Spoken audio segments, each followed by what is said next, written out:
Hello, I am the hippie prepper, which, yes, is a self-proclaimed name. um, and while it's fun, to have cute names and things, there's definitely a time right now, particularly in the United States, that we're probably going to need our preparations. And so I wanted to do an introduction. I wanted to talk about what prepping is, how to use our preps, and then also where to start if you're just starting out right now. A lot of my videos are going to be geared towards people who are just starting out or maybe haven't even started at all and kind of just don't know where to turn. We have been preppers, I guess you can say, for a few years now. It's been something that has been pressed on my heart for a long time, that there's going to come a day when maybe we won't have access to things that we've normally had access to. Abundance of food is the biggest one that comes to my mind. Utilization of things like lights and water. Those things can become scarce very, very quickly.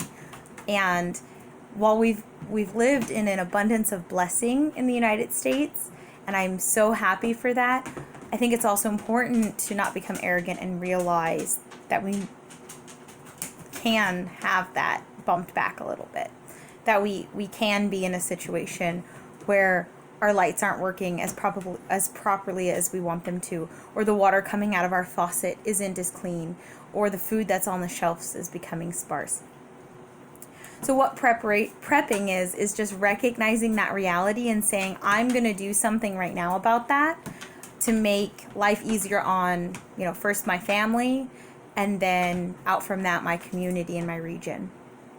It's really just saying that we're taking that seriously, that we do live in blessing, but that blessing doesn't necessarily, we're not entitled to that blessing. So it's taking that very seriously.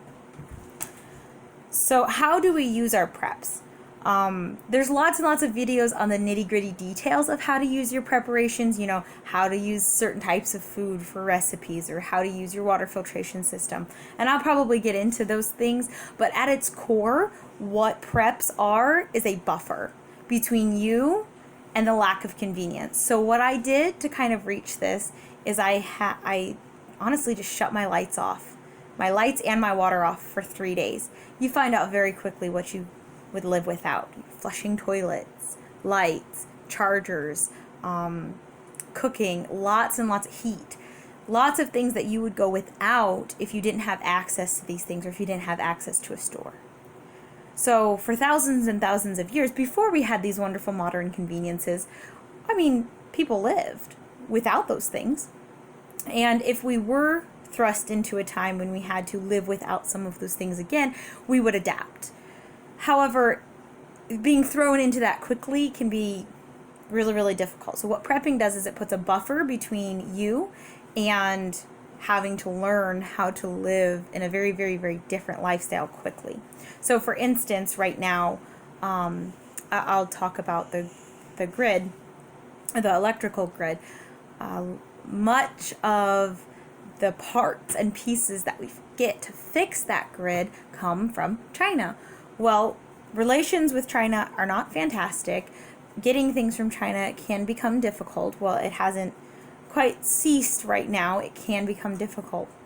And when those parts aren't coming, if we have a huge thunderstorm or a tornado, or parts of that equipment wear out, we can very quickly be in a situation where instead of being out of power for 3 or 4 days, we could be out of power for 3 or 4 weeks. That is a very realistic situation where we don't have access to the power grid. And when it's 2 or 3 days, you kind of mull around. Maybe you lose food in the refrigerator, and that's really terrible, particularly if you have a lower income. But if it goes past that, then it goes into parts where it's very difficult. So that's how we use it, is a buffer. In that situation for 3 to 4 weeks, we'd have supplies that we need, and we'd be able to go through that very well without having to revert back. So it's a buffer. So we don't particularly prep for 20, 30, 40 years. If we're getting into something that detrimental, then we're going to be creating communities around us. We're going to be hand making lots of things and growing gardens and partnering with other people, creating a community base that we can still have access to other things. It's very, very difficult to just say, I'm going to produce everything that I need for my life off of my own land, or live off the land. If living off the land were something that you wanted to do, we'd probably be doing it right now. And I'm not. So there's steps there that have to happen. You can't just go out into the woods and survive. Even if you can do it on a camping trip, or if you can do it on a short term, doing that long term is very, very different. So where to start? So where do we start with this? The very first place I would start is food. This is easy to prep right now because we have fairly good access still to food. That is probably dwindling a little bit, depending on where you are. Might be even dwindling more. However, it's a good place to start. It's easy. You can lower your food budget, and then with that gap that you have between, now eating differently and having the same budget, you can purchase more food and store it away. The next place that I would start is some type of water filtration. Then you have food and water taken care of. After that, after you secure a start on food and a start on water, I would get your mind right. There's probably a lot of arguments that you should get your mind right first.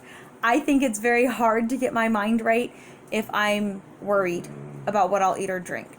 So put some of that away, make sure that you have a small nest egg there, and then start working on your mind. If you will collapse when the world around you is collapsing, even 50 years worth of food and supplies isn't going to help you.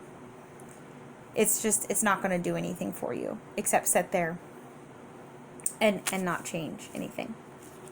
The last thing that I would do, and again, there's lots more to this, of course, that you can dive into with gardening and if you should move or not, and I hope to get into those in some later videos. But the very last thing that I would work on today, these are things for today, I apologize, I should have said that ahead of time. So the first thing you do is start working on how you can lower your budget and then fill that budget in with some food, getting some type of water filtration, and working on getting your mind right. So I think those things are the biggest things to do today. Those are things that you can start working on right now, today.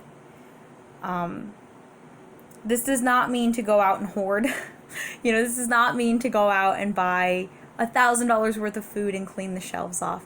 Do it in a respectful way. This is a way to put a nest egg, a buffer between you and what's coming. So I hope to do a lot more videos very soon. If there's anything in particular that you'd like to know about, just place it in the comments and I'll try to get it up. Bye.